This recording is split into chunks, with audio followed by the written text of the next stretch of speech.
অনেক ভালো টাইমে আর অনেক খারাপ টাইমে একটাই জিনিস কমন কি জানো? কিছুদিন পর সেই সময়টা চলেই যাবে। কি বলো, ঠিক বললাম? সরস্বতী পুজোর ভিডিওটা এতদিন পরে দিচ্ছি, তোমরা সবাই ভাবছো কি করব বলো? আমার শরীরটা ভীষণ খারাপ ছিল সরস্বতী পুজোর দিন রাত থেকেই। এখনও শরীরটা এত ভালো হয়নি, তাও ভাবলাম এই সময়টা তো কেটেই যাবে, কিন্তু আমার ভিডিও তো দিতেই হবে। অনেক ভিডিও জমে গেছে, আমি ভিডিওগুলো রেকর্ড করছি কিন্তু আমি এডিট করতে পারছি না।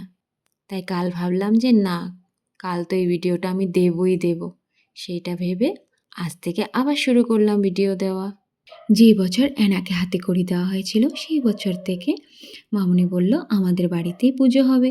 আজকে 4 বছর হয়ে গেল আমাদের বাড়িতে সরস্বতী পুজো হচ্ছে। ছোটো মোটো করেই করা হয় কিন্তু অনেক সুন্দর হয়। ছোটো ছোটো বাচ্চারা আসে, অনেক ভালো লাগে।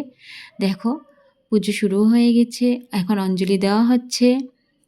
সবাই কিন্তু অনেক মজা করেছে। অঞ্জলির পরে সবাই যজ্ঞে আহুতি দিল।